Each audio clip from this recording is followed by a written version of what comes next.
Good evening, ladies and gentlemen. I'm Rob Statnick alongside Joey White. We're here at, where are we at? Carlo Crispino Stadium, not Joe Cannon Stadium, as folks normally hearing my voice would expect to be seeing a game. We're here at Carlo Crispino Stadium because of a little bit of weather, Joey. Yeah, definitely. In the last game you guys saw, the Baltimore Dodgers took on the Herndon Braves at Joe Cannon, saw some rain that ended the game after 8 innings, and all the next day, rain poured down in Hanover, Maryland, making that field relatively unplayable. It's all dirt and grass out there at the Joe, so luckily Calvert Hall, home of the Baltimore Redbirds, all-turf field except for the mound, doesn't hold a lot of water, very easily maintained, and the Dodgers are actually the home team in this game, taking on the visiting Baltimore Redbirds in the place where they normally have their home games. Yeah, it actually rained quite a bit here in the Towson area, actually an area I'm from. I live about 5 minutes down the road, so I got plenty of rain at my house, but this field is pristine, ready to go. It's been sunny all day here today. As you said, the field itself just takes a brush. We saw it over at Hopkins. We had a 40-minute rain delay. It just took a brush and just brushed the water off the field. Dodgers coming in with a record of 11-16, facing off against a Redbird squad 16-11. And the Dodgers have actually had the Redbirds' numbers so far this season. Yeah, 2-1 against the Dodgers this season. 2-1 against the Redbirds this season. The Dodgers have done really well against the top teams in the Cal Ripken League. 2-0 against the Big Train and have played 2 really good games against the Alexandria Aces. So the Dodgers are looking to come into this game with one of their best starters, Mark Michael, who's been really the Redbird killer this season. Looking to come out here and get a win in their home away from home today. Yeah, Mark Michael, you said, pitching the game for the Dodgers, making his third start. His last start came at the Redbirds on June 28th. It was the second game after they completed a suspended ball game. He went 7 innings, allowed just 1 earned run. He ended up getting the win in that game 4-1. We're getting ready to announce the starting lineups. So we're going to send things over to public address announcer Billy Goheen. And first we'll start with the visiting at home Baltimore Redbirds. And now introducing the starting lineup for the visiting Baltimore Redbirds. Managed by Larry Sheets. Assisted by Jordan Wright, Chris Devlin, and Andy Bayer. Pitching coach, Craig Lopez. Batting first, shortstop from the University of Maryland College Park, number 2, A.J. Lee. Batting second, the catcher from Wake Forest University, number 4, Logan Harvey. Batting third, the designated hitter from the University of Virginia, number 8, Drew Blakely. Batting fourth, third baseman from the University of Texas, number 51, Andy McGuire. Batting fifth, right fielder from the University of North Carolina, Chapel Hill, number 16, Laney Orr. Batting sixth, center fielder from the University of Virginia, number 12, Kamen Richardson. Batting seventh, first baseman from Penn State University, number 11, Ryan Sloniger. Batting eighth, second baseman from the University of Texas, number 1, Austin McNicholas. And batting ninth, left fielder from Boston College, number 7, Jack Cunningham. The starting pitcher for the visiting Baltimore Redbirds from Wake Forest University, number 31, Colin Palouse.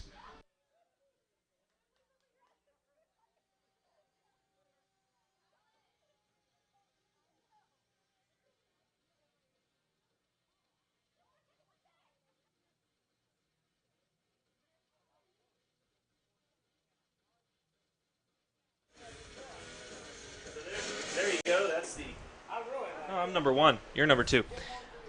We switch it up here as we actually end up switching seats here at a different ballpark, Carlo Crispino Stadium.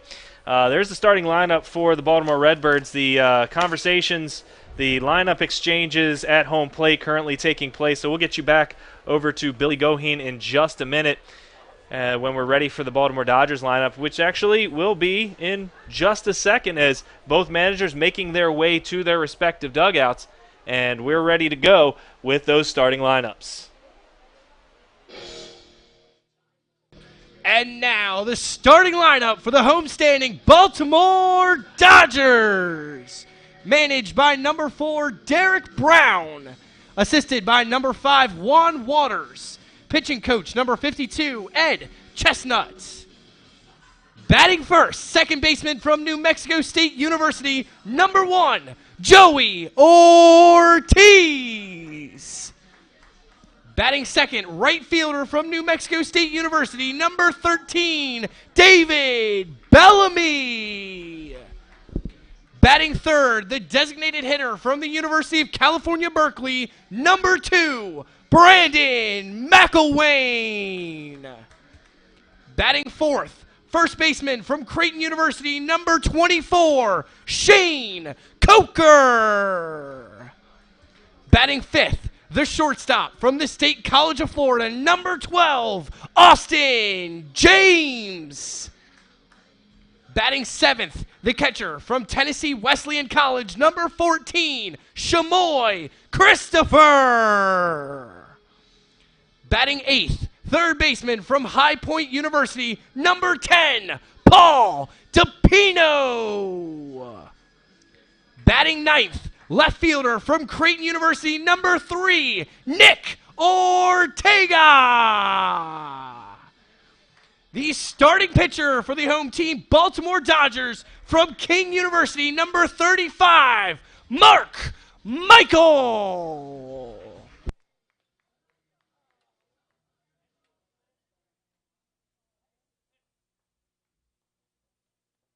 Ladies and gentlemen, at this time, please join our players and coaches in honoring America and celebrating our freedom and those that protect it both here and away.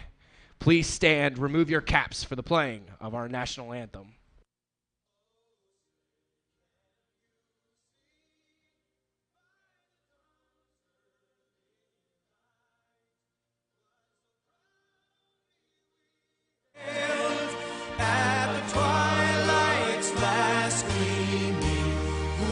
Sights and bright stars through the perilous fight, o'er the ramparts we watched were so gallantly streaming, and the rocket's red glare, the bombs bursting in air, gave proof through the night that our flag was still there. Oh, say does that star-spangled banner yet wave o'er the land of the free and the home of the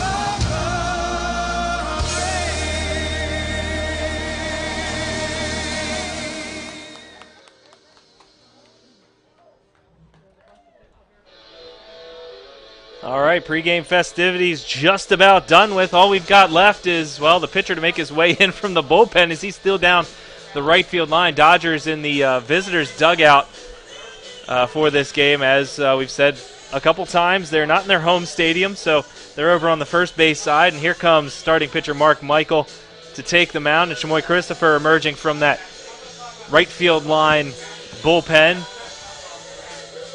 And we're just about ready for baseball here as we'll go over the defensive lineup here real quickly. As we mentioned, Shamoy Christopher coming out as the catcher for Mark Michael. Over at third base, Nick DePino making a start. He was actually scratched in the doubleheader against the Express. Yeah, Paul DePino, he's going to catch you again there. Again. I Keep got wanting you. to call him Nick. So Paul DePino over at third base.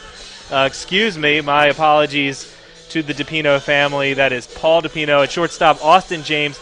Over at second base, Joey Ortiz. And at first base, Shane Coker. Now I'm like doubting all my first names because I got one wrong. Nick Ortega in left. In center field, Jaron Shelby. And in right is David Bellamy. David Bellamy, let's talk about him for a second. Last game had a bases clearing triple. He's batting in that 2-hole again today. And the teammate of second baseman Joey Ortiz, he's starting to come on here as of late. Yeah, definitely. Had a rough start to the season with the bat, was not able to get it going, but Like you said, as of recently, David Bellamy has come alive, now hitting .257 on the season. As you said, that bases clearing triple brought him in 3 RBIs. He's up to 9 now, and hitting in that 2-hole, he's been a lot more productive. The Dodgers have been looking for a guy, because of Brandon McElwain having some hamstring soreness, he's not been able to play out in right field. They're looking for a guy to step up and take the burden on some of those RBIs, and over the past couple of games, Bellamy's been that player for the Dodgers. Well, throw down to second base by Shamoy Christopher is right on the money, and we're just about set for baseball here as coming to the plate, A.J. Lee to lead things off for the Baltimore Redbirds.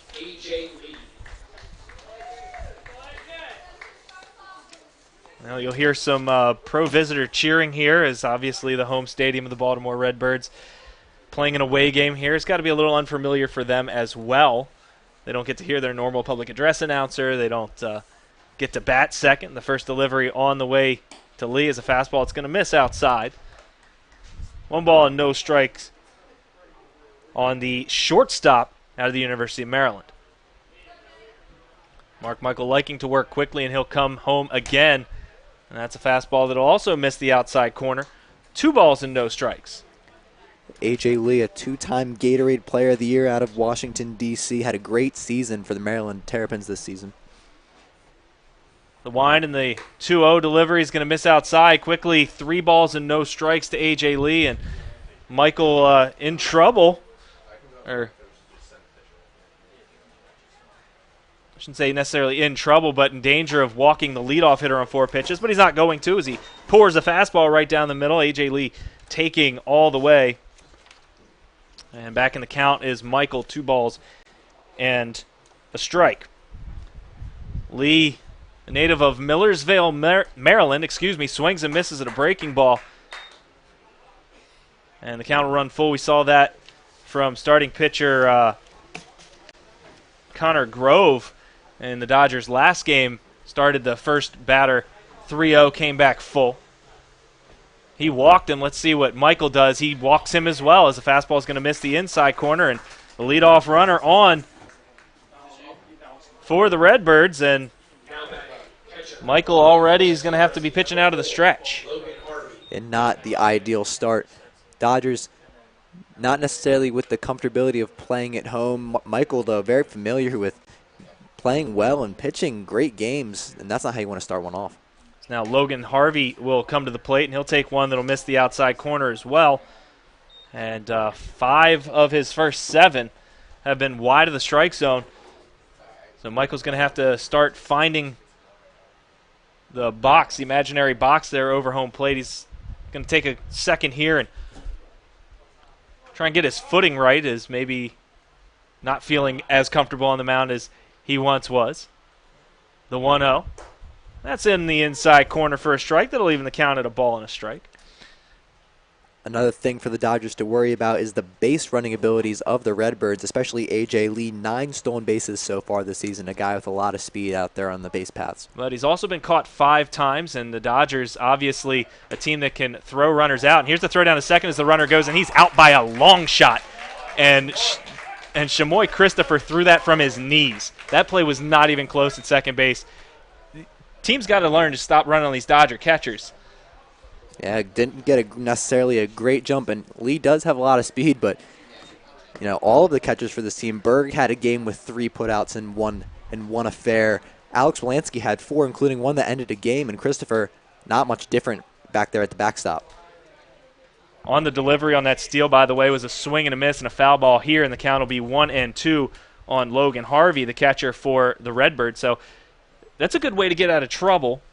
You walk the leadoff hitter on a full count, and he's immediately erased on a stolen base. So these catchers are really helping these Dodgers pitchers in those situations. The fastball is going to miss the outside corner here. 2 balls and 2 strikes to Harvey.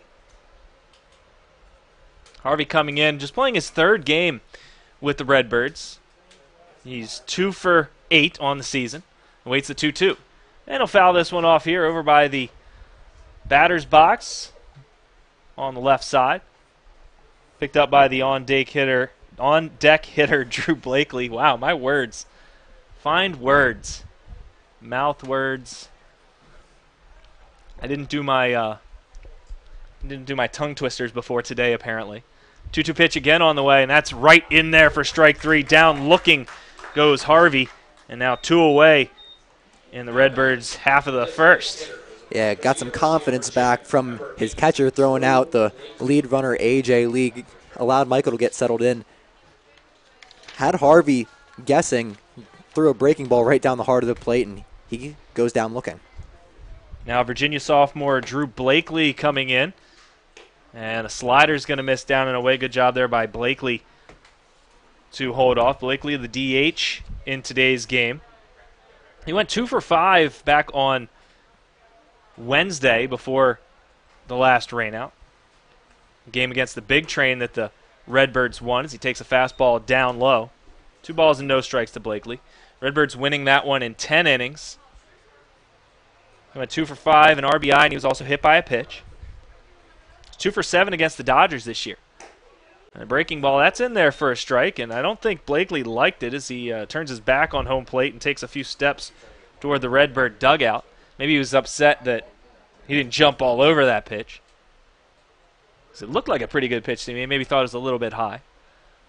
2 ball, 1 strike pitch on the way. That's a hard hit ground ball. Nice stop by James. The throw to first base is high. Coker comes down on the bag, and that'll do it. So a kind of roundabout 1-2-3 inning, a nice defensive play to end it, and the Dodgers will come to bat in a scoreless game. This is Baltimore Dodgers baseball.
Back at Carlo Crispino Stadium, Rob Stadnick alongside Joey White, and starting pitcher for the Baltimore Redbirds, Colin Palouse.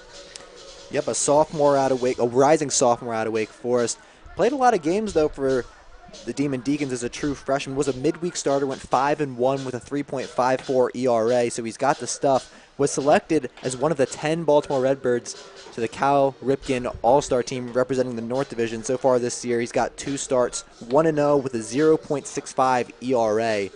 So he's a guy on the mound who doesn't give up a whole lot of runs, hasn't seen a whole lot of appearances, but still a tough guy to hit. Yeah, his 3 appearances have come against 2 teams, twice against the Aces and once against the Big Train. If you're going to have an ERA under 1 against those big boys, you're going to have a good season for sure. Let's talk to you about the defensive alignment here for the Redbirds as Harvey, the catcher, the battery mate of Palouse over at third base, McGuire.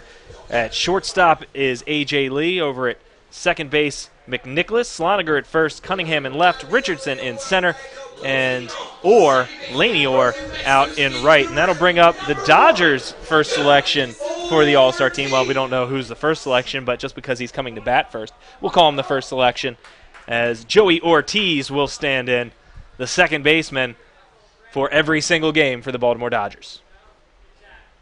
Righty-righty matchup here. And the delivery. That's a fastball that's going to catch the inner half. No balls and 1 strike to the Dodger leadoff hitter. Ortiz was really hot to start the season as he shoots one the other way. Right there is Sloniger to pick it up. He's going to take it to the bag himself to retire the out. And 2 pitches and 1 away here in the first inning. As I was saying, Ortiz was really hot to start the season. Started to slow down a little bit. Got his average back up over 300 over the last couple games. As now David Bellamy, who we talked about in the pregame, comes to the plate. Bellamy, left-handed hitter. Starting the game out in right field, takes a fastball on the outside corner first strike, teammate of Joey Ortiz. Have a nice Aggie 1-2 punch in the top of the lineup for the Dodgers today. Not something you see every day. The 0-1. That's a fastball in there as well. So 2 fastballs poured in there by Palouse, and the bat on the shoulder for Bellamy. You have to wonder here what Palouse is going to go ahead and bring. Do you come back with that fastball and see if you can beat him, or go with the breaking ball? He tries that fastball, tries to go a little bit more off that outside corner. And again, Bellamy takes. 1 ball and 2 strikes to count on the Dodger right fielder. Palouse working quickly. He'll wind and deliver the 1-2. And a line drive into center field. Coming in is Richardson. He's not going to get it, and that's a base hit for Bellamy. So who needs the first 2 strikes? I can hit with 2 strikes, says Bellamy. He's over at first base with the Dodgers' first base runner and the first hit of the game. A nice job protecting the plate there by Bellamy, continuing his hot streak. Had a nice game against the Herndon Braves. Couple of hits. Starts off the day with 1 here. Brandon McElwain will come to the plate for the Dodgers. We've mentioned it quite a few times. McElwain, 2-sport player, going to be going to Cal next year. Bellamy over at first base, 7 stolen bases on the season, has yet to be caught. The fastball catching the inside corner to McElwain. McElwain with a bit of a sore hamstring, tight hamstring. He played the doubleheader at Johns Hopkins and made some nice plays out there. Breaking ball is going to just miss the outside corner. 1 ball and 1 strike to count to McElwain. Made some nice plays at Johns Hopkins. You could tell he was laboring a little bit, especially when he couldn't score on the double by Coker late in that game. So he's been DHing here the last few, trying to give that leg a little bit to heal. He hasn't looked so bad on the bases here over the last couple games. 1-1 pitch on the way, and that's down. 2 balls and 1 strikes to McElwain. And he's a bat you definitely need in the lineup, although he's not able to play the field. Still 3rd on this team with 14 RBIs, so even with not the best health, a guy who's still able to get a lot of run production. Throw over to check on Bellamy. Didn't have a big lead over there at first base. Palouse going to grab some dirt. His hands maybe a little bit moist. There's no rosin bag out there, so just a little bit dirt to clean it off. 2-1. That's a fastball inner part. 2 balls and 2 strikes to count on the Dodger designated hitter. Middle infield for the Redbirds at double play depth. The lights just now coming on. We still got quite a bit of sunshine left here at Carlo Crispino Stadium. As a breaking ball waved at, not a good swing by McElwain. He's down on strikes. The first strikeout of the game for Palouse. A nice pitch there. Got McElwain off on his front foot, swung kind of meekly at that one for the 2nd out of the inning. And that'll bring Shane Coker to the plate, a midseason addition for the Baltimore Dodgers, a team or a player that the Dodgers were obviously familiar with and has provided quite a spark for the Dodger offense this season as he takes a slider that'll miss down and in. Coker with a pair of RBIs in the game on Wednesday, the win against the Braves. The rain-shortened 8-inning game against the Braves. 1-0 pitch, and that's on the outside corner for a strike. We saw that shift played against him by the Express that we continue to chuckle at because Coker's very good at taking the ball the other way. We actually saw him drop down the bunt to pick up the hit in that game, and they still continue to do it, except they left the left side of the infield on and put the second baseman way out in right field. McNicholas is in the quote-unquote grass area in right field right now, but not in any sort of shift, just giving himself time to get to any baseball hit in the hole as the delivery will miss down. 2 balls and 1 strike to count on Coker. And he swings and misses at a breaking ball and leaving the count.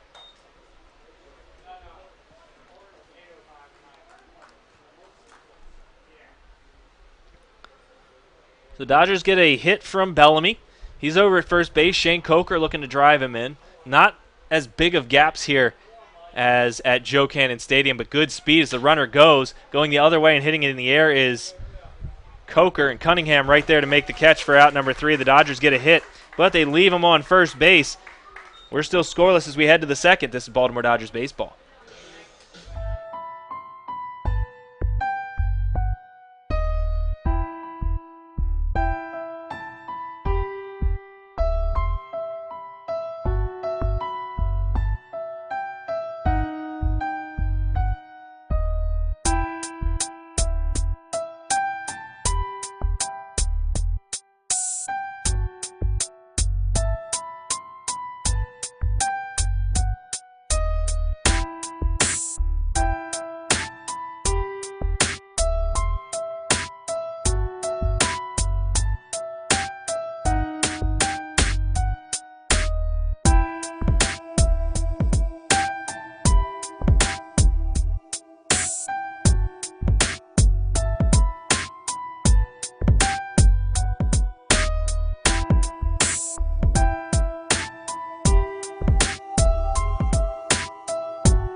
Back here at Carlo Crispino Stadium, I'm Rob Stadnick alongside Joey White, and we're bringing you Dodgers baseball. Dodgers, the home team at Carlo Crispino Stadium. Standing in to take his at-bats is Andy McGuire. Got a bit of an interesting story about him, and we'll talk about that throughout the at-bat. But first, we're going to see the first delivery from Mark Michael. He's going to foul one back at the plate. And McGuire, a guy, started his career at University of Texas, played a year there, lost his scholarship, actually tried to go play baseball at University of South Carolina, Aiken, then came back to Texas after a couple of injuries as just a regular student. The 0-1 swung on and missed. Down on the count, no balls and 2 strikes. So he was just at Texas, back in Austin, working on his degree, didn't want to play baseball. Decided this summer he wanted to give it another shot, so he talked to Larry Sheets, got himself on the team, and he's been one of the more productive Redbirds hitters this season. Yeah, hitting out of the 4-hole, obviously a big RBI guy. He's going to hit one high in the air, out to left. Going back is Ortega, still going back, and all the way at the track, and he drops the baseball on the warning track. And moving into second base, Andy McGuire, an error by Nick Ortega, and the first base runner of the inning, first batter of the inning, out at second base. Not what you want to see to lead off an inning. And McGuire showing off some of that power we just talked about. Pulled one deep into the left center field gap out towards the warning track. Ortega just not able to come up with that one. Puts a runner in scoring position with nobody out. Yeah, just 355 out there to the left center field wall, where Joe Cannon Stadium you have a lot more room. It's 380 out there. So another extra 25 feet, so maybe getting a little nervous getting close to that wall as a breaking ball miss down here to Laney Orr, who stands in. You know, if you're still got grass out there, you know, like he's used to at Joe Cannon, he probably makes that catch no problem. He was out on the warning track there, maybe starting to feel the wall a little bit, loses his concentration and drops the baseball. So 2-base error puts the runner at second base with nobody away, and Mark Michael's going to have to try and get his way out of it as he hits a fastball in the outside corner to even the count at a ball and a strike.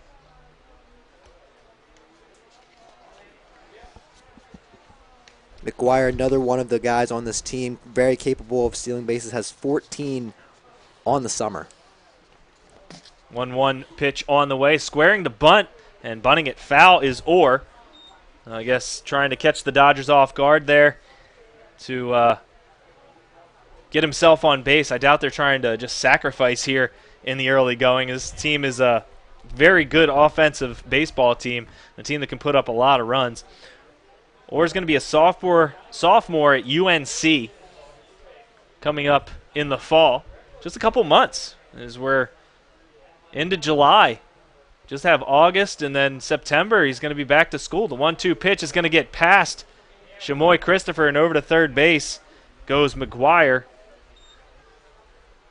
2 balls and 2 strikes now the count on Orr, and he doesn't even need to get a hit to drive that run in. Not sure what that's going to be called. Kind of a tough call as Christopher didn't really try and block it, just kind of tried to pick it. I don't know if it actually got to the dirt or not. We're going to call it a wild pitch for now, but you have to check the official stats to know what it was officially called. It's the 2-2 pitch on the way. Breaking ball is going to miss. Good take there by Orr. A pretty good backdoor breaking ball by Michael, but it misses down low, and that'll run the count full. Orr 1 for 2 on Wednesday. Scored a run, drove one in. He's got an RBI opportunity 90 feet away right now. 3-2 pitch. Swing and a miss. He's not going to get it this time. Has a nice little, looked like a change up from Michael. And the first out recorded here, the second strikeout of the game by Michael. A nice job mixing pitches, mixing speeds from Michael out there on the mound. He's going to have to do that a couple more times with a runner threatening on third base. Yeah, not a lot of room for error here as a pitcher with runner at third base and not even needing a hit. Dodgers think this is going to be a low-scoring game as they bring the infield in against Kamen Richardson, trying to cut off that first run at the plate. It's a breaking ball swung on and missed for strike one, and you can't blame him for thinking that with the pedigree of the pitcher on the other side. Palouse allowing less than a run a game. No ball, 1 strike count, and the delivery. A fastball in the dirt. Good block by Christopher. That ball was pulled by Michael, and Christopher had to get over into the other batter's box to knock that one down and prevent that run from coming in. Wind blowing out here just a little bit. I wonder if that had a little bit to do with the ball. Just kind of seemed like it kept drifting, the hit by McGuire. 1-1. Breaking ball, and another good take there by Richardson. Is that breaking ball just off the outside corner. It was low, but one of those chase pitches that you'll typically see, and not having any of it was Richardson.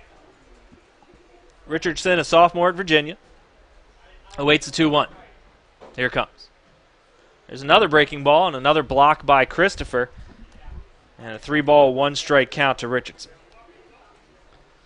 You got the left-handed hitting Sloniger on deck. Obviously, you don't want to give in here to Richardson. Putting him on base isn't the end of the world, as a ground ball could get you out of the inning with a runner at first. 3-1. And an unable to check his swing is Richardson. And now the count will be full. It's another breaking ball and a good pitch and a good block there by Christopher. I mean, just those breaking balls for swings and misses are just really... The danger is elevated here with the runner at third base. 3-2 pitch on the way from Michael. Another breaking ball popped high in the air into foul territory. Shane Coker coming over. He's got it. He makes the play.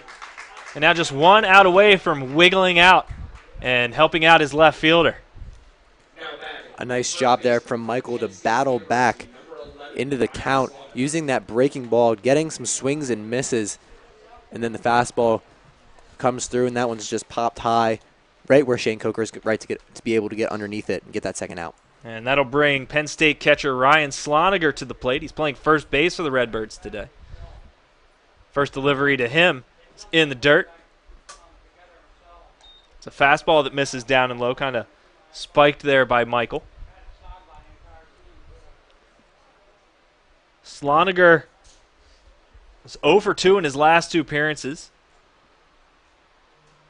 And he swings and misses here. It looks like a changeup off the outside corner. Had a 5-game hit streak before his last 2 hitless games. So sometimes when you lose that hit streak, it just kind of falls out from you. The 1-1.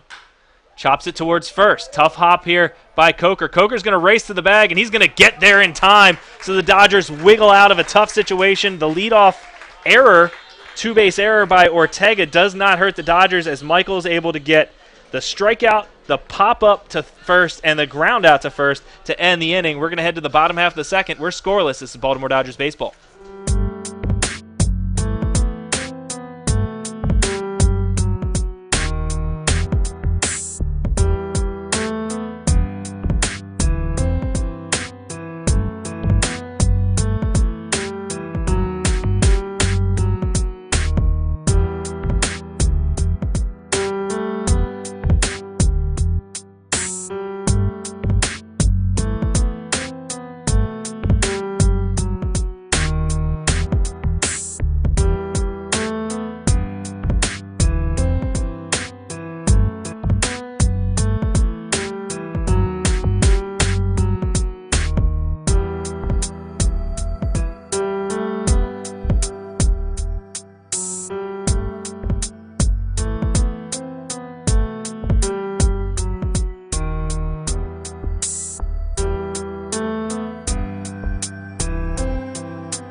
Rob Stadnick back here with Joey White at Carlo Crispino Stadium, where the Baltimore Dodgers are taking on the Baltimore Redbirds. We're in a scoreless game, and we're in the bottom of the second inning. As I mentioned, Carlo Crispino Stadium, not the typical home of the Baltimore Dodgers. It is the typical home of the Baltimore Redbirds, who find themselves as the visitors today, as Austin James will come to the plate. And he'll take the first delivery in there for a strike.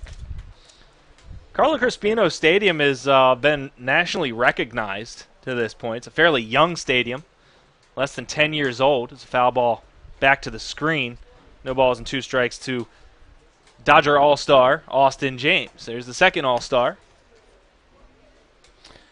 Was recognized by the National High School Baseball Coaches Association. They called it the National Field of the Year in 2009.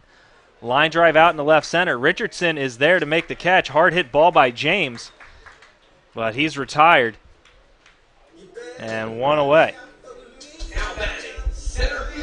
The stadium named after former Calvert Hall catcher Carlo Crispino. He donated $1 million towards the construction of this stadium that cost $1.4 million. Crispino spent one season in the Philadelphia baseball organization, as Jaron Shelby will stand in and take a fastball that'll just barely miss him, and he's ahead in the count, 1 ball and no strikes. A fastball swung on and missed, 1 ball and 1 strike. Spent 1 year in the Philly baseball organization and then went to Korea to fight in the war. Came home and started a very successful roofing business. Fastball just going to miss. Very close pitch there. Looks like that strike zone is going to be a little bit tight today, not what we typically see in these Cal Ripken League games. Yeah, Palouse had a question about that one. Looked as if that was a strike. 2-1 pitch. Swing and a miss by Shelby. Shelby, bit of an interesting stat for him. His last 5 hits, he's struggling this season, batting under 200, but his last 5 hits have all been extra base hits. As a matter of fact, 7 of his 12 hits this season are extra base hits. So when he hits the ball, he hits it. And he fouls one back here, and that's off the concrete and goes back to Palouse on the pitcher's mound.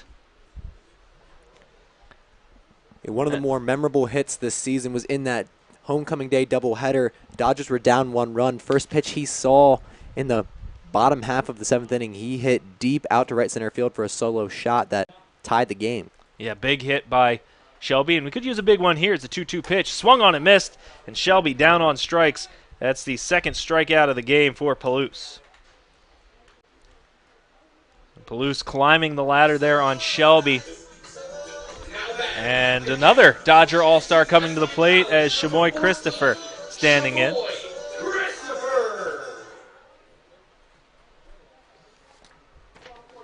Christopher from Tennessee Wesleyan University will take a fastball on the outside corner. His last game he played in was actually that homecoming game back on July 1st. He played in the first game, started, came in as a pinch runner for Alex Wolanski in the 7th. He's going to foul one off here. He's down in the count, no balls and 2 strikes. Yeah, Christopher, not the everyday catcher for the Dodgers. They kind of have rotated between a few guys. Colin Berg, who has been hurt this season, as well as Alex Wolanski, and then Shamoy Christopher. All of them really dangerous with the arm. We already saw Shamoy earlier in this game throw out A.J. Lee trying to steal second. 0-2 pitch, swung on a miss, and Palouse makes quick work of the Dodger order here in the 2nd inning.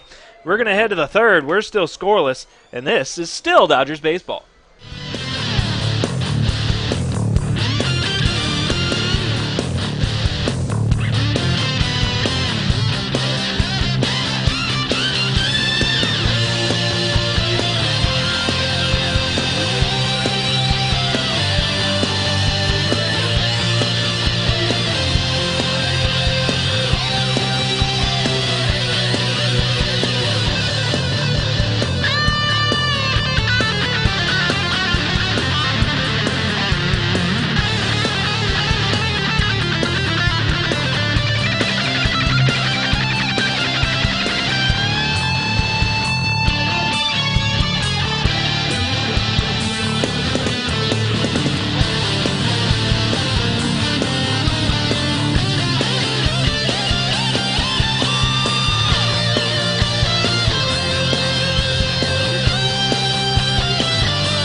Rob Stanek alongside Joey White. We're here for the third inning of play. The Baltimore Dodgers and the Baltimore Redbirds deadlocked in a scoreless ball game.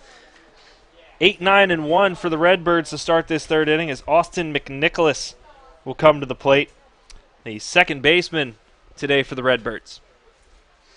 And Michael will wind and deliver. That's in there for a strike, just catching that inside corner.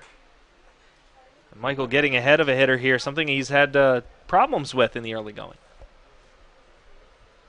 And he'll deliver the 0-1 momentarily. Here it is, and a swing and a foul at home plate. Rolls back to the backstop, and no balls and 2 strikes to count on the 8th place hitter, Austin McNicholas. So Austin taking his time, stepping out, and he'll come back in and await the 0-2. And here it comes. And a broken bat, little roller foul of first base. That ball was way in on the hands. And well, he's going to have to get a new bat. Somebody did a painstaking tape job on that bat, and he's going to have to get another one that maybe doesn't have that same tape job. Somebody's got that crisscross up the handle of the bat, and they took their time, whoever did it. So now he's got to get a regular old bat. This one actually looks like it has that grip tape like you see on aluminum bats. So I wonder if that has any, plays in at all. Like the feel of the bat in the hand. Maybe he's going to feel a little less comfortable on this 0-2 pitch as it comes in. And a good block there by Christopher, but nobody on base. Just got to protect against the swing and a miss there. But holding up was McNicholas, and he's back into the count, a ball and 2 strikes.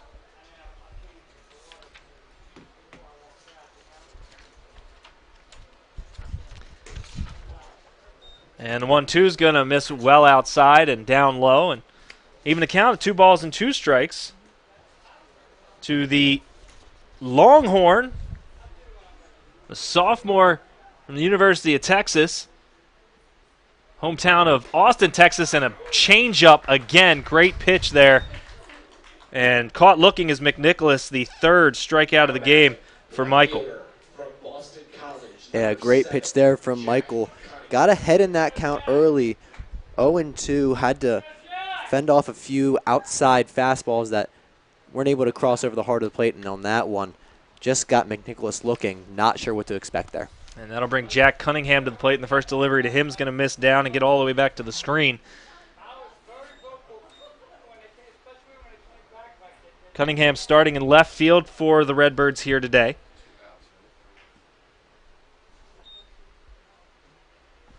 The 1-0. Swing and a miss at a pitch tailing away from him. That pitch probably off the outside corner, but getting a chase was Mark Michael. A pitch Cunningham would love to throw himself. One of the two-way players for the Redbirds this season has played 5 games coming in as a relief pitcher. 1-1. Swinging a foul ball at the plate. He's down the count, 1 ball and 2 strikes. So this inning starting off rather well for Michael after allowing leadoff runners in each of the first 2 innings. Gets the strikeout, now ahead 1-2 to Jack Cunningham. Cunningham playing in his 22nd game with the Redbirds on the summer. Coming in hitting .215, and he's going to increase that average here as he lashes one down the left field corner. He's going to head into second base with a 1-out double. And the first hit of the game for the Redbirds, and they've got a runner in scoring position with 1 away in the top of the order coming to the plate. Yeah, definitely that McGuire shot that was hit out in the left center field was an error, 2-base error there. Again, a nice piece of hitting, but this one just kind of tailed off the end of the bat down that left field line. Ortega had to come up with it in the corner to keep him at second. Puts a runner in scoring position with 1 out in the top of the lineup coming up for the Redbirds. As A.J. Lee will stand in. He worked the walk in his last time, a 3-0 count that Michael was able to work back full, but ended up losing him on that payoff pitch. First delivery this time, though, to Lee is in there for a strike. Lee 6 for 13 against the Dodgers this season, a double and RBI, a couple of strikeouts. The 0-1. It's going to miss down and away. 1 ball and 1 strike to A.J. Lee. Yeah, about the only team that Lee's had a ton of success against this season. As great of a job as he did for the Terrapins this spring, hitting 305, he's only hitting 192 on the summer. As Michael checked the runner at second base, and he'll come home 1-1. And that one's going to miss down and away as well. So Michael working away here to the hitters in this inning. We saw him come in on McNicholas and break his bat before getting the strikeout. But mostly he's been away. As he'll come set and deliver the 2-1. And that one in, but also low, and 3 balls and 1 strike. And he's in danger of walking Lee again and putting 2 runners on base.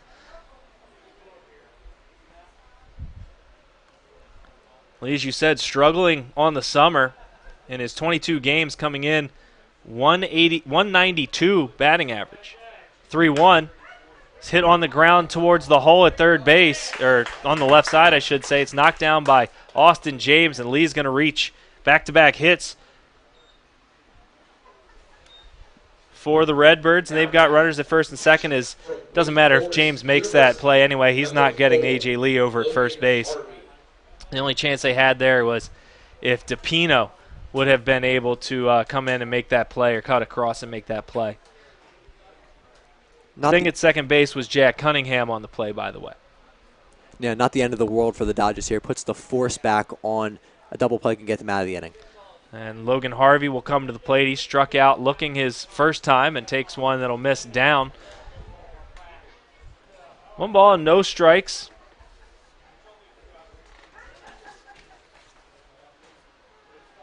Harvey split time with Ben Brazil, former Redbird player, behind the plate at Wake Forest.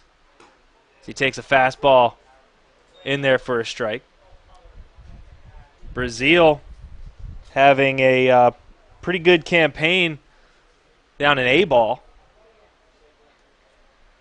so far this season, hitting over 500. That doesn't have a lot of games, as the draft was fairly recent. 1-1, swing and a miss on the breaking ball. 1 ball and 2 strikes to count. Yeah, you're gonna see a lot of Wake Forest guys on this Redbird team. Head coach for the Baltimore Redbirds, Larry Sheets, had a son, Gavin. Played first base for Wake Forest this season, did a nice job. Got himself drafted, so got a nice Demon Deacon pipeline down to Baltimore. Yeah, also a lot of Maryland guys here, as you'd expect. The 1-2 hit on the ground to the right side. That's going to get through for a base hit. Bellamy's coming up with it, and they're going to hold the runner at third base. The throw cut off by Shane Coker, so the Dodgers able to get that in quickly as Bellamy charging and getting it into the middle of the infield, but 3 hits in a row for the Redbirds, and they're in business with the bases loaded with 1 away. Yeah, that one just hit past the glove of Ortiz, unable to make a play on that. A nice job from Bellamy, able to get that in. Coker cut it off for it, was able to go home, but there was no way that Cunningham was ever going to be able to make it home safely. As now Blakely, Blakely standing in, takes one in there for a strike. So something I've noticed here on all these hits at this point, except for the A.J. Lee hit, is they've just been kind of serving it. Michael's been working the outside corner really well and tries to go there and misses. But they've been just kind of sticking the bat out, putting the barrel of the bat on the ball and just finding spots. The balls haven't been hit super hard. The double was hit pretty hard, but still it was just kind of reaching out, putting the barrel of the bat on the ball. So it might be a time you want to start working in. Maybe this isn't the right time to do it with a 3-hitter. As he chops one towards short, it could be 2. James up with it. His throw is low, and that's all they're going to get. It was the runner at second base as Cunningham comes in to score.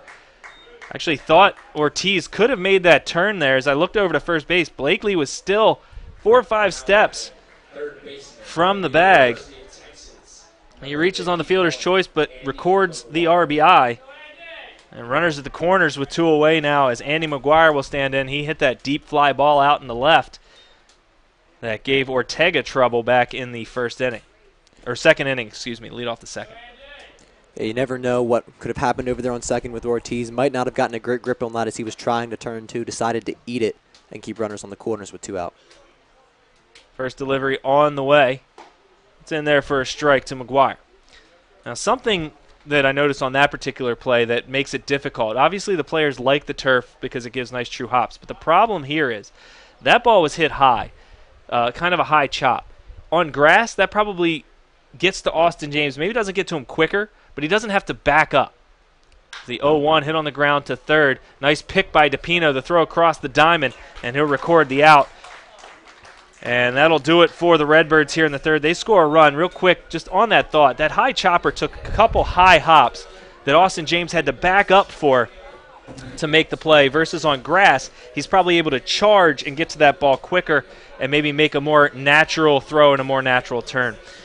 So perhaps the turf costs the Dodgers a run there. We'll never know because, well, we're not going to get to play it on a different field.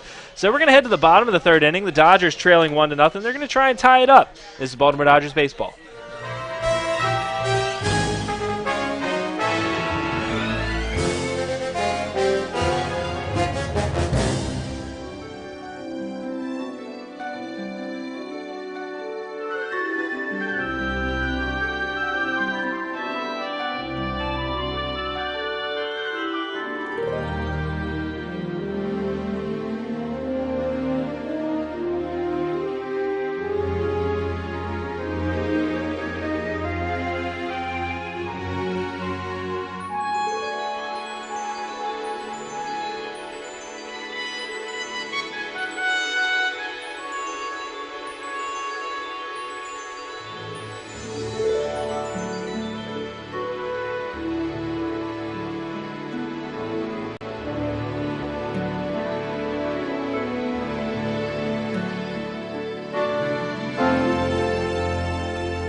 Rob Stanek alongside Joey White at Carlo Crispino Stadium, where the Dodgers trail 1-0 to the visiting Baltimore Redbirds.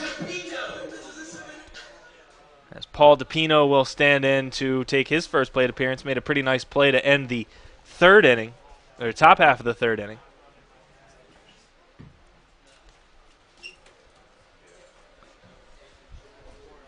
DePino will be attending High Point University come this fall, and he fouls one off here. He talked to his former high school teammate before the game, and there's a little bit of collusion going on there. Yeah, definitely. Alex Parker, one of the pitchers on this team, pitches for Towson, was his teammate, actually shadowed as that pitch is swung through by DePino for a strike. Paul DePino shadowed Alex Parker when he was thinking about going to McDonough High School when he was going to come in as a freshman. Almost chose Calvert Hall, but decided to join Parker over at McDonough. And they both decided to come play for the Dodgers together. There's a swing and a miss and 3 strikes on 3 pitches. DePino down, the 4th strikeout by Palouse. So the Dodgers 2-1 on the season against the Baltimore Redbirds. All the games have been tight. One went 15 innings. One was 4-1. The other one was 1-0. All the games have been tight. However, you wouldn't expect it looking at the statistics between the two teams, as Nick Ortega will stand in, take a fastball down low. Just offensively, the Dodgers are hitting 162 against the Redbirds this summer. Their best game was the 4-1 victory on the 28th, as the 1-0 will miss outside. They hit 265 in that ball game. The Redbirds, on the other hand, have hit 283 against the Dodgers, and they hit 345 in that 15-inning ball game. And the game still went 15 innings. In contrast, the Dodgers hit 137 in that game. And the game went 15 innings. The 2-0 is in there for a strike. Yeah, sometimes it's just better to be lucky than good, and that's been the case for the Dodgers, as well as some really good starting pitching on the mound in both of those wins. 2-1, hit high in the air, out behind third. A.J. Lee calling off his third baseman, getting under, and he'll make the catch. Dodgers also working 15 walks in the 3 games, so that helps. 12 in that extra inning ball game.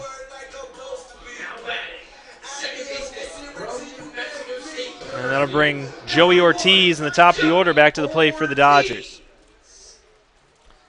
So the Dodgers doing a lot with nothing against the Redbirds this year. The 1-0 victory, the 4-1 victory.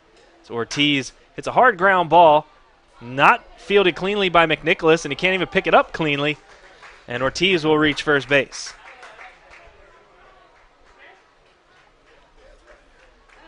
I'm probably going to call that an E4.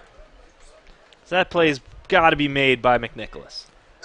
I'd be in agreement there. Ortiz is fast, but he's not that fast. If he catches that on the backhand, flips it on over to his first baseman, Sloninger, that's an easy out. David Bellamy will stand in. He singled his last time. Could use another one of those here. Runner at first base, Ortiz, great speed. 11 for 11 in stolen bases coming in. Or is it 13 for 13? Did he? I believe it's 13 for 13. It is now. 13 for 13 because he had 2 on Wednesday. Throw over to check on the runner. I got to stop saying it. They hear me. I swear they hear me. Every time. Yeah, we're a little closer to home plate at Calvert Hall at Carlo Crispino Stadium. And a swing and a miss here, and 1-1 the count on Bellamy. Not used to we usually have that perch up top in the Joe where we can kind of get a feel for everything. They can't hear us as well, but you never know. Voices can travel. Yeah, I think Harvey called that pickoff because I said that. Ortiz, not a great lead over there first, but he's going to go, and a foul ball by Bellamy. That's something I've noticed about Ortiz. He doesn't take huge leads over at first base. He's, usually you see the base stealers out there on that cutout, but Ortiz, 2 or 3 steps at most, and he's just able to get going quickly. And just, I want to watch his technique. Unfortunately, I've got base, the pitch to watch is the throw over again. But I just want to see kind of what it looks like. He's doing like kind of the drop step, move instead of like the crossover. Everybody has their way they like to do it. He's extending his lead a little bit now. He's going to go again. And a nice little kind of hit and run as A.J. Lee gets into the hole and make the play, but he's not going to get the speedy Bellamy, who's running out of that left-hand batter's box. So a single here by Bellamy. He's 2 for 2 today, and that'll bring McElwain to the plate. Yeah, the shortstop, A.J. Lee, just kind of got caught in between a stolen base runner and a ground ball down the left side, and he had to backtrack as he was going to try to stop Ortiz from stealing the base. Had to pick it up, try to flip it over to his first baseman, Sloninger, to get Bellamy out. Was unable to do so. McElwain awaits the 0-1 and a foul ball over towards the parking lot. This parking lot worse than Joe Cannon Stadium as far as cars potentially being hit, as it's a lot more compact. But there's nobody really parked that close to the stadium, which actually I think is worse. I think the closer you are, the better you are. 0-1. That one's going to miss down low. 1 ball and 1 strike to Brandon McElwain. McElwain having a chance to pull a little closer to Joey Ortiz by driving in Ortiz for that number 2 spot. He's currently sitting at 14 runs batted in. Ortiz at second base has 16 runs batted in. 1-1, and that's a fastball in there for a strike. Ball and 2 strikes to Brandon McElwain. Yeah, kind of rare to see your leadoff hitter be second on the team in RBIs. That's just been the kind of year that the Baltimore Dodgers have had, not getting a ton of consistency through the lineup in terms of production. So the bottom of the order, being able to bring home as many runs as anyone else. 1-2. Little chopper to the right side. Right there is McNicholas. He'll field this one without any problems. And the Dodgers leave a couple of runners on here in the bottom of the 3rd inning. We're going to go to the 4th. It's a 1-0 game, and you're going to get Joey White for the next 3. So stay tuned. This is Baltimore Dodgers baseball.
and Laney Orr comes up to bat for the Baltimore Redbirds to begin the top of the 4th inning. I'm Joey White. Alongside me is Rob Stadnick, reversing roles here for the next 3 innings as Mark Michael sets up to face the lefty. First pitch, a curveball, gets the outside part of the plate for a strike. 0-1 the count.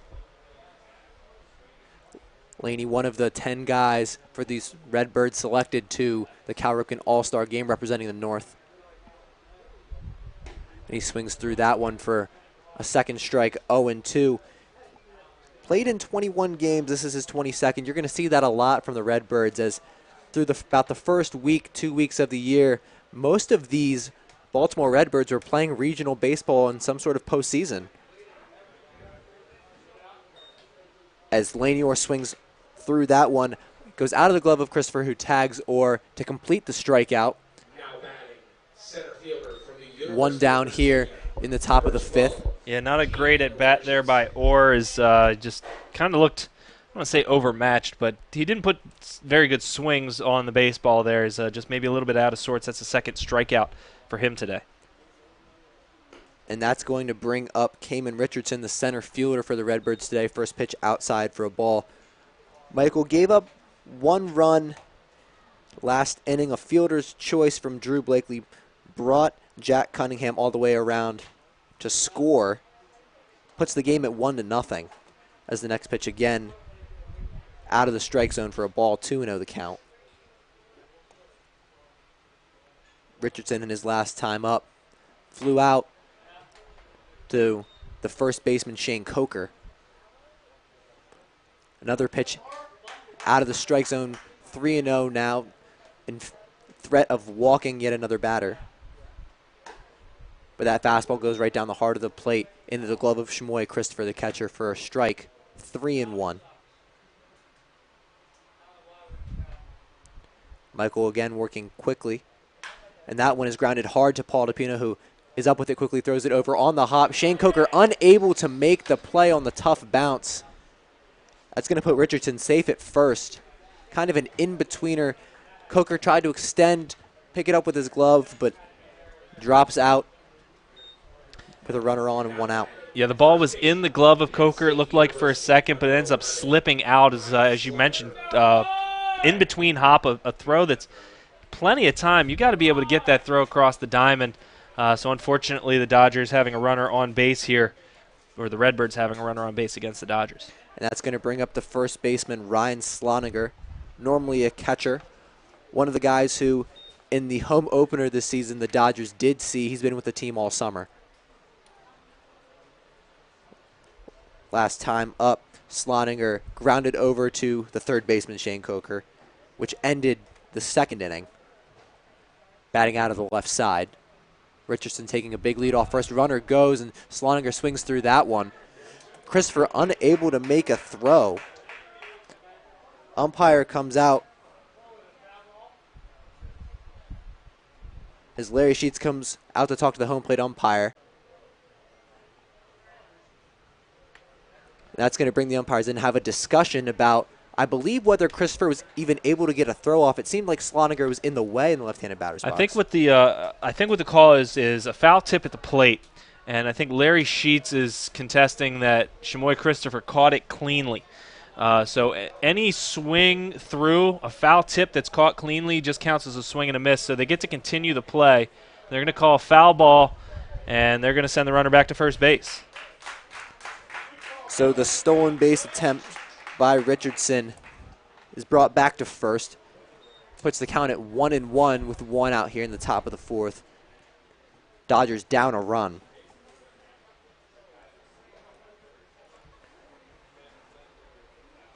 Michael gets the signs from his catcher. Working out of the stretch now. Richardson again with a big lead. Not going this time. And Sloninger swings through that one. Yeah, it was a dangerous pitch. That pitch caught a lot of the plate. Sloninger way ahead of it. But you're going to want to stay away from that. It's just 300 feet down the line here in right field. Double play would get the Dodgers out of the inning. Count 1-2. Sloninger needing to protect. Richardson not going again, and that one has to be picked up off the turf by Shamoy Christopher. A nice play to keep the ball from going back to the backstop. Evens the count at 2-2. And if you take a look over at Richardson, that's more the lead that you're expecting a base stealer to get. That is much bigger than what Ortiz normally takes. Michael peers over to check on the runner Richardson, who is going, and that one outside the throw over by Shmoy Christopher. Austin James unable to make the tag, slides just outside of the glove. A decent throw from Christopher, unable to apply the tag. That's going to be a successful stolen base attempt by Richardson. Runner on second with one out. Yeah, unfortunately, James had to pick that one up off the dirt, so his glove was coming up, unable to get the tag back down. If that throw is in the air, that is, again, not even close. But then a breaking pitch from Michael is fouled off. Sloniger, halfway to the Redbird dugout, comes back in to face another pitch. Count full, 3 balls and 2 strikes.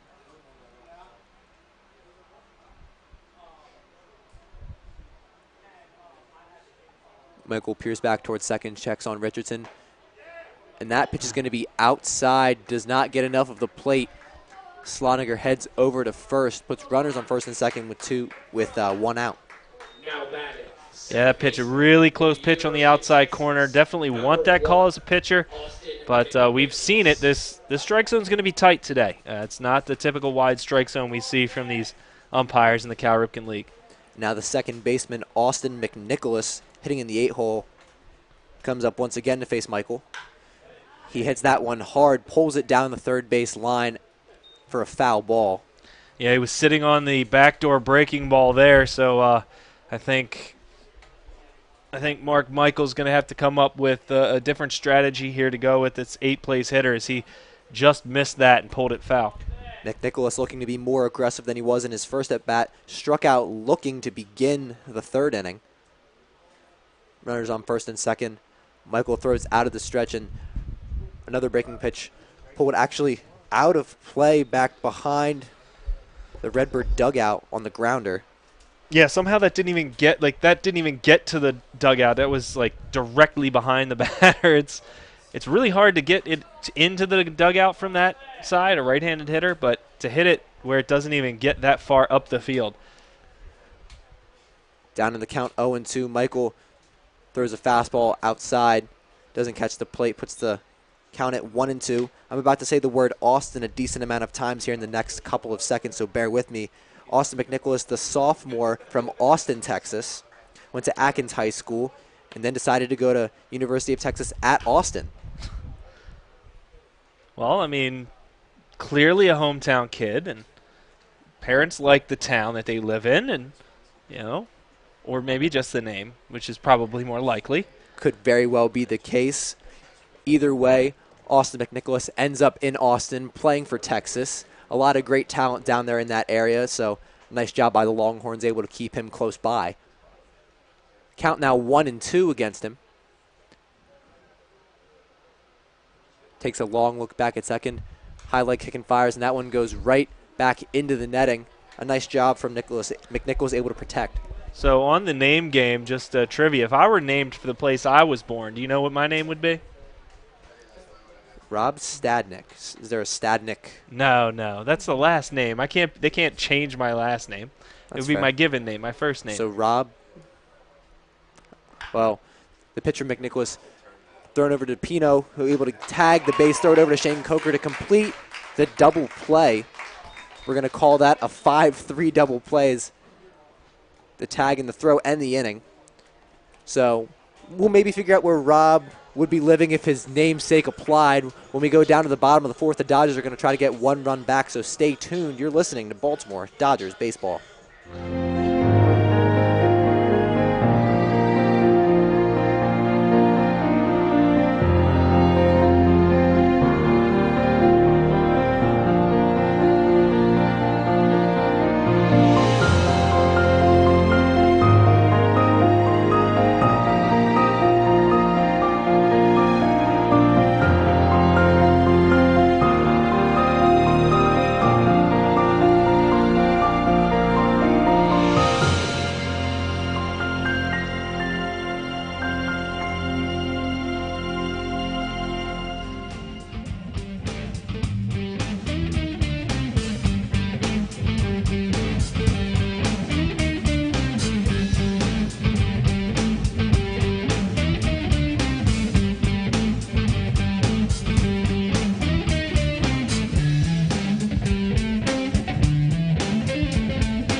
Well, after a ridiculous line of conversation and a double play that ended the top of the 4th inning, we're back with the Baltimore Dodgers looking to bat around. We're going to start with Shane Coker, the first baseman, still facing Colin Palouse. Well, to answer the question that I didn't get a chance to give any hints, I'd be the youngest member of the Cleaver family, would share a name with Beaver Cleaver. Born in Beaver, Pennsylvania, out in western PA. Well, there you go. That pitch touches the inside part of the plate, put the count at 1-1. Coker been a welcome addition to the Dodgers lineup since joining midseason. Currently on an 11-game hitting streak. As that pitch low and outside for a ball, 2-1 the count. But Coker, in his 12 previous games, only didn't hit in one of them. That was the first one. Since then, he's been red hot. As a matter of fact, he drew a walk in that game, so he's actually reached base safely in every single game. Certainly nice to see 24 on the base paths every single game. A nice return addition for the Dodgers as he was on the team last season. The 3-1 pitch, and that's a fastball over the heart of the plate. Makes the count full at 3-2. I think that one fooled him a little bit. I think he thought that was going to break in off the plate, but it stayed right there on the corner. Counts full. Palouse looking to get out of this at bat, and that one's hit right back up the center part of the infield over second base, and there you go. That extends the hitting streak for Coker at 12 games. A single puts one on, no one out, and Austin James, one of the biggest power threats, up at the plate for the Dodgers. Yeah, that 12-game hitting streak, that will tie a Dodger record, which he now shares with a couple other players. Brian Bauk, that played a couple years ago, last year and the year before that, as well as Austin James, who had a 12-game hitting streak earlier this season. James in facing the pitches from Palouse. That first one's going to be low for a ball. James leading this team in home runs and RBIs right now. 3 homers, 22 RBIs. Actually a disputed RBI, which occurred in the last game. We'll see if he has 23 as the next pitch is fouled out of play back towards the Cars. Yeah, James has been struggling since they broke up his since they broke up his hitting streak, his 12-game hitting streak. In the 5 games since, just 3 for 15 in those games. So certainly looking like certainly looking to get things back started. Palouse goes over to first, checks on the runner Coker. Coker's not running. I don't know how many times I got to tell people that. Takes a decent lead. James now squares the bunt down the third base line, and that one's going to be pulled down the third base line and into foul territory, picked up by the third baseman Andy McGuire for another foul. Puts the count at 1-1. Yeah, who decided to put turf on this? If that was the actual chalk, it might have rolled back. If we were at Cannon, we could have just laid some heavy chalk down that line. It would have rolled back fair. It would have been fine. It's one case where I guess the home field advantage does not necessarily apply, as the Dodgers are the home team at Carlo Crispino Stadium today. Rain-soaked Joe Cannon was deemed unplayable, so they're coming over to Calvert Hall to play this game against the Redbirds, normally the home team here. As Coker gets another look over. Count now 1-2 after that foul ball bunt down the third base line. I almost feel like it's random when pitchers decide to throw over. Palouse throws a breaking ball. That one going to be outside, evens the count at 2-2. Yeah, especially against Coker. Coker not a guy who's necessarily aiming to take second. It's not like there's Joey Ortiz or David Bellamy up there on the first base line. Coker's attempted 2 steals on the season. He was successful once, most likely the back end of a double steal. Another hard hit ball to center. That one's going to be an easy out by Caden Richardson. Another nice, solid piece of contact from James leads to a line out. He's 0-2 on the day. Going to be the first out of the inning, and now Jaron Shelby's going to take the batter's box for the Dodgers. Now Darren Shelby, as I mentioned, his first at bat. A lot of extra base hits. Not a lot of hits, but when he does hit it, he gets those extra bases. So maybe he can find the gap here, and we can get runners at least at second and third. And they're paying a lot of attention to Coker over there as Palouse throws once again to Slottinger. Coker able to get in underneath the tag. I wonder if that makes Shane feel good. Next pitch low and outside. I will tell you this. Coker looks like he's running on every pitch. He's got that kind, like if you look over, those of you watching the stream, take a look over at first base. He looks like he's ready to go. He's not going anywhere, folks. He's selling it really well. Jaron Shelby awaiting that one. That's a towering fly ball. It's going to go out of play. Puts the count at 1-1.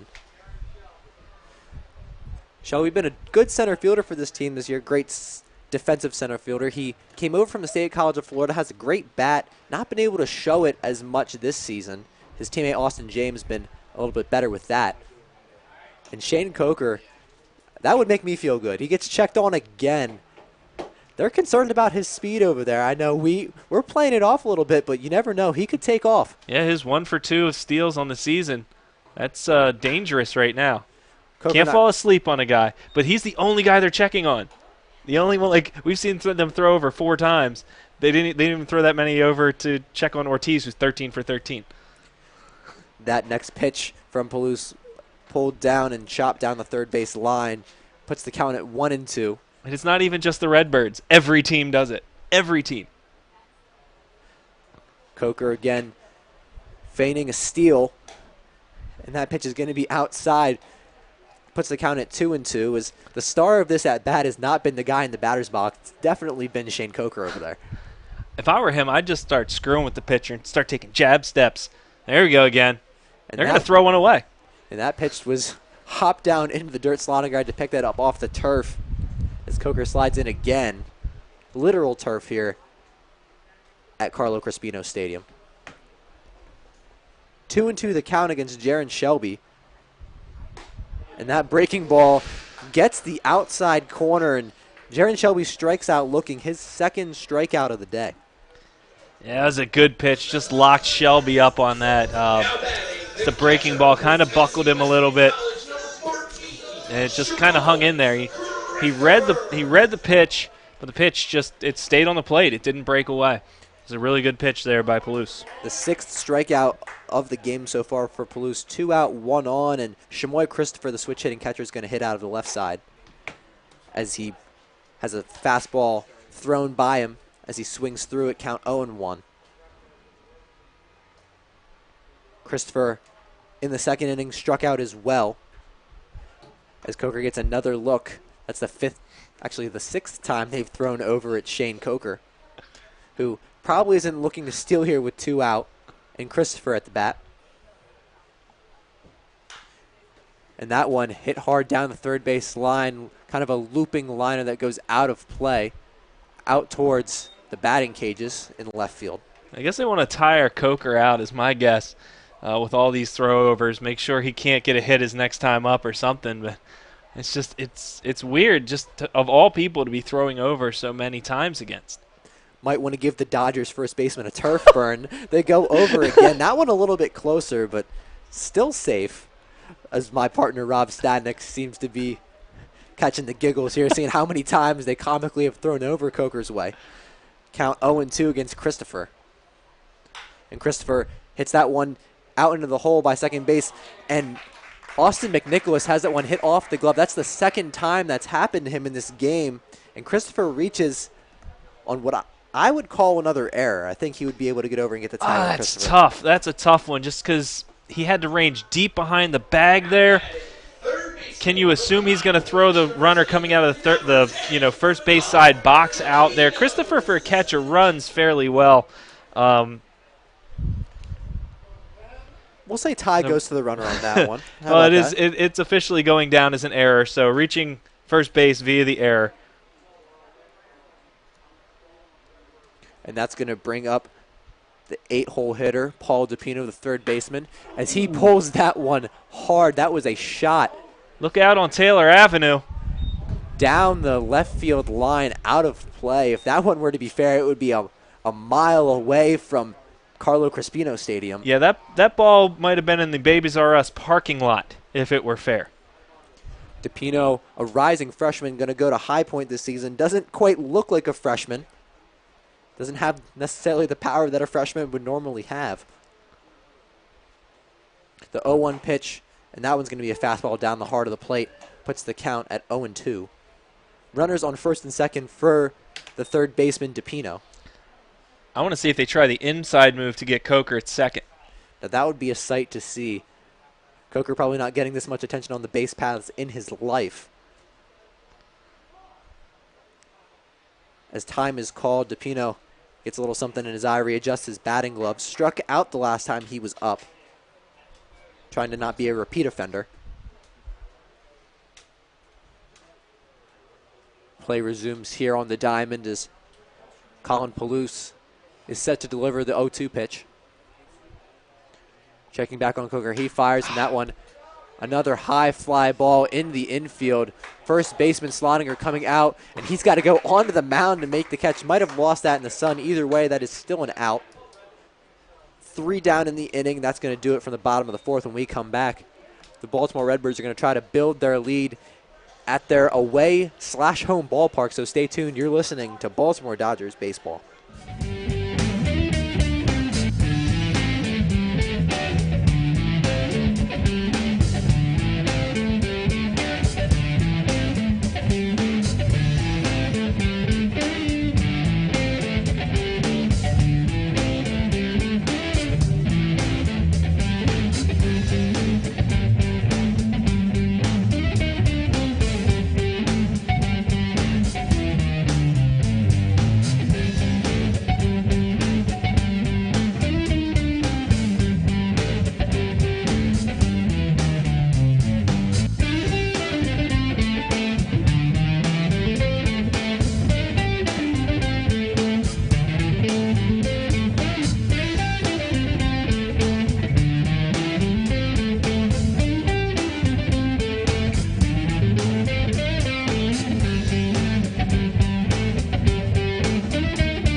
Back in the top half of the fifth inning, the 9-hole hitter Jack Cunningham up for the Baltimore Redbirds here. The score is 1-0. Dodgers are trailing. Michael at the plate as that first pitch is kind of blooped over the head of Joey Ortiz, who is unable to make the play. That's going to be a drop single there for Cunningham on the first pitch he sees. Puts one on here with no one out.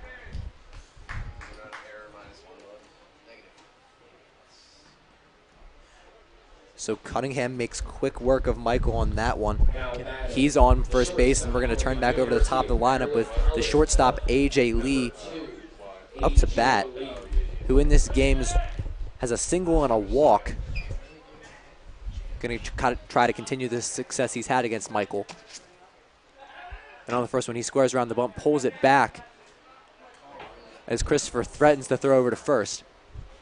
That's going to bring DePino in below the bag, out towards the green part of the turf on the infield.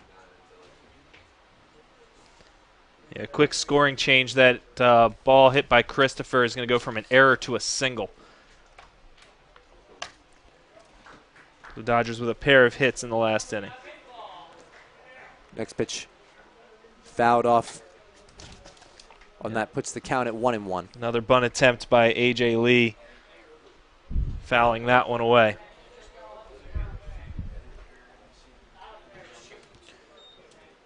Cunningham with a decent lead. Coker over there trying to protect as Michael is set to deliver.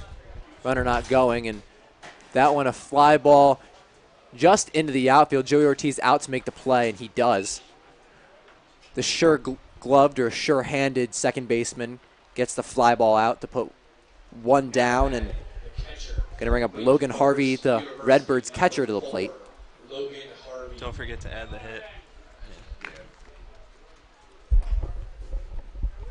Harvey so far in this game, 1 for 2. Struck out looking in the top of the first and end of the third, did get a single.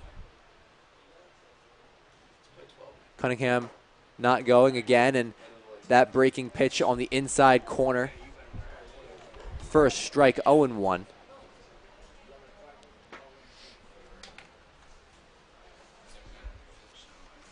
Dodgers looking to hold the Redbirds for yet another inning. Is Michael working out of the stretch, kicks back and fires. That one going to be outside for a ball, puts the count at 1-1.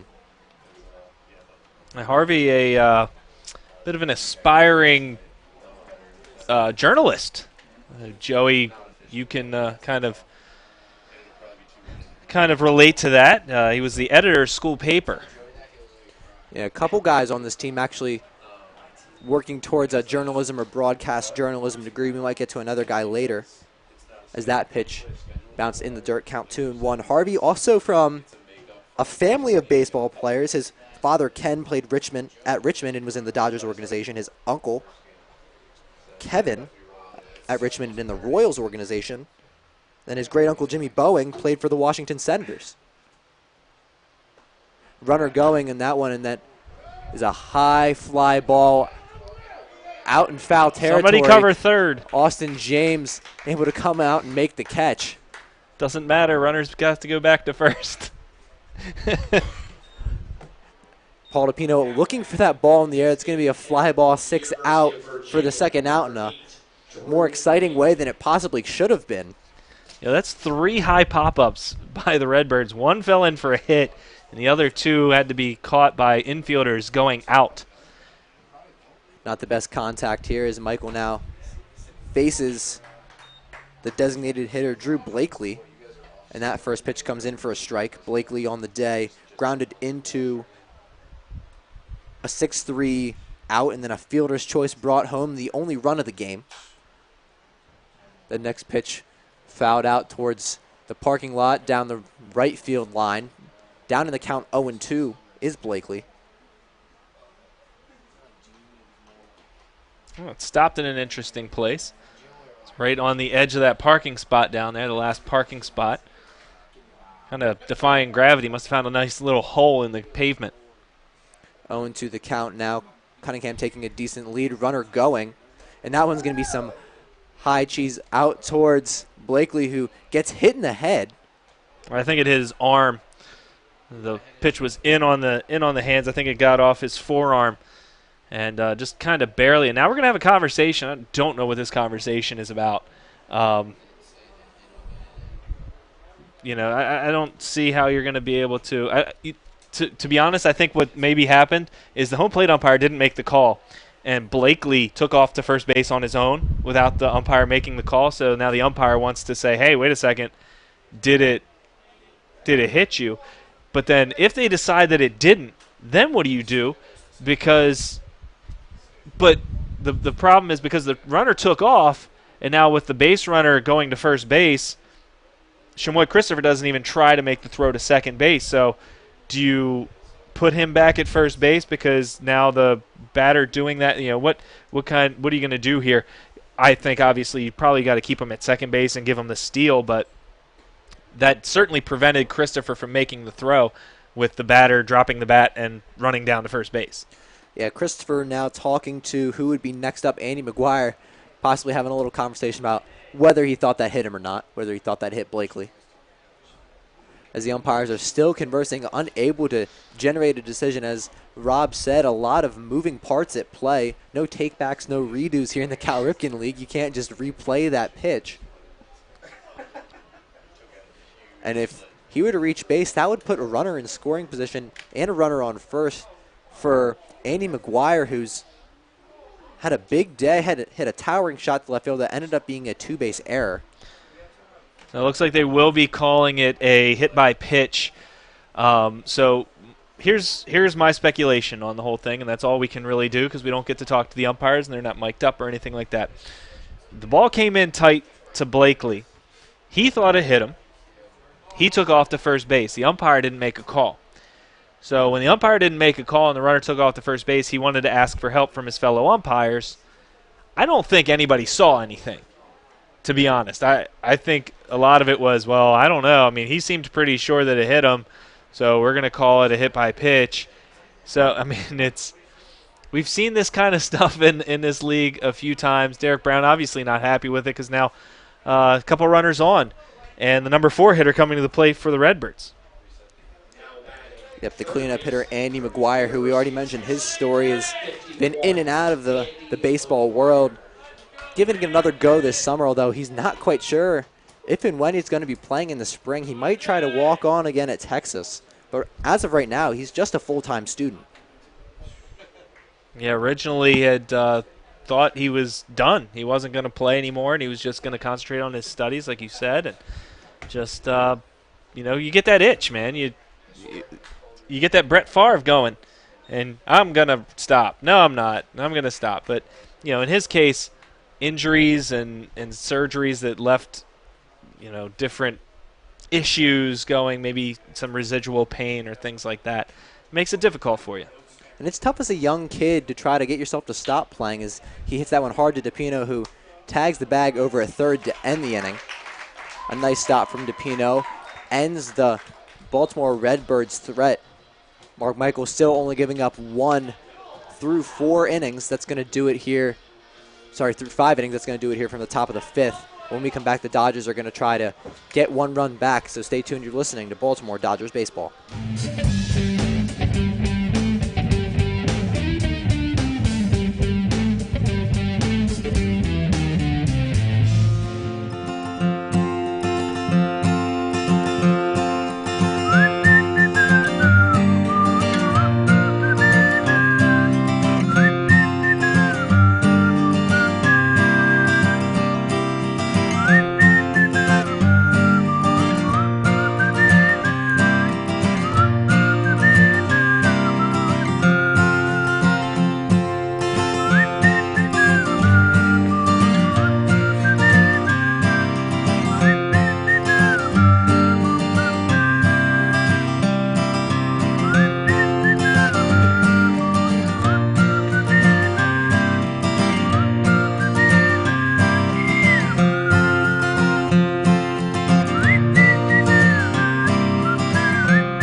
Starting up again here in the bottom half of the 5th inning with the bottom of the order, the 9-hole hitter, Nick Ortega. The left fielder from Creighton is going to take the mound against Colin Palouse in a low-scoring game. The Baltimore Redbirds currently leading 1-0 as we begin the bottom of the 5th. Yeah, all these games have been extremely tight and pretty low scoring. As that first pitch beans Nick Ortega in the back of the leg, he's going to take off his shin protector there, take his time jogging over now. As he was walking, jogs over now to first base. And that's not the way you want to begin an inning for Palouse, who just lost control, lost grip of that one, and fired it right into the back calf of Nick Ortega. Sure that wasn't retaliation for that little nick on the forearm on the 0-2 count? I would like to hope not. I hope things weren't that petty. These are just a bunch of college kids going out there giving their best shot. If that's really what we're going to do, then the MLB is going to have some rule changes as well. Obviously, that was very tongue-in-cheek as Ortiz is going to drop down a bunt. And a nice bunt there from Ortiz. Advances Ortega to second. A nice small ball tactic there from the Dodgers, who recognize the magnitude of this game. Very low scoring. And David Bellamy is now going to take the batter's box. Brandon McElwain just coming out to collect Ortiz's bat. And Connor Newcomb is fuming here. I can just see the redness in his face. Absolutely does not like that play. One of the leading hitters of the Dodgers just dropping down a bunt. However, coming to the plate is a batter with 2 hits in the game. Yep, correct. David Bellamy, 2 for 2 on the day, a pair of singles have helped bolster his batting average, which is steadily climbing. First time that the Redbirds have been really threatened here. As that pitch is hit opposite field out towards the left fielder who makes the play. Cunningham able to get the second out of the inning. And now Brandon McElwain will actually take the batter's box, the designated hitter today. 0 for 2 on the day, struck out in the first inning, then had a ground ball to second base that ended the third. Looking to make some more solid contact with a runner in scoring position. Going to need a base hit as he hits a high fly ball out in foul territory. Third baseman McGuire out to try to make the play, but that's going to go out beyond the dugout and unplayable. Yeah, break there for McElwain as that ball was just foul, or just out of play, I should say. It was way foul, but just out of play. McGuire, I thought he was going to have a play on it. Can't tell here with us being under cover, so once the ball goes up there, can't tell where the ball is coming down, but just by his body language, I thought he was going to have a play. McElwain looking for a solid piece of contact. A single would probably bring home Ortega, who's got a little bit of speed on him. And that pitch buckles McElwain a little bit, catches the inside corner. Now down to the count 0-2. 2 outs here in the bottom of the fifth. Baltimore Dodgers looking to strike. But Colin Palouse on the mound, been dominant so far. The 0-2 comes in, and that one's going to be high. There's an appeal over to first. No need, though. The swing was checked. Barely even a check swing at that. Count now 1-2.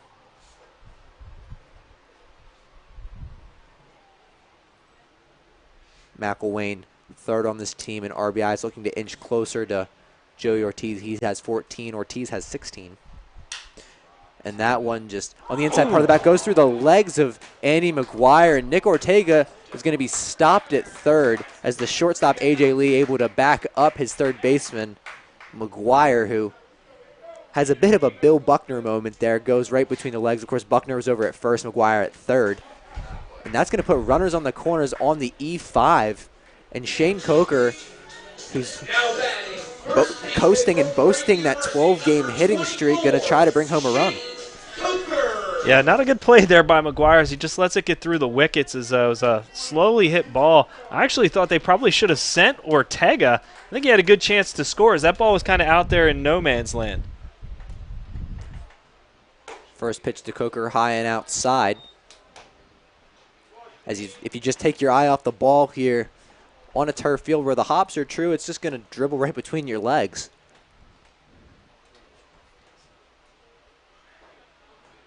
The first baseman from Creighton on the left side facing Palouse.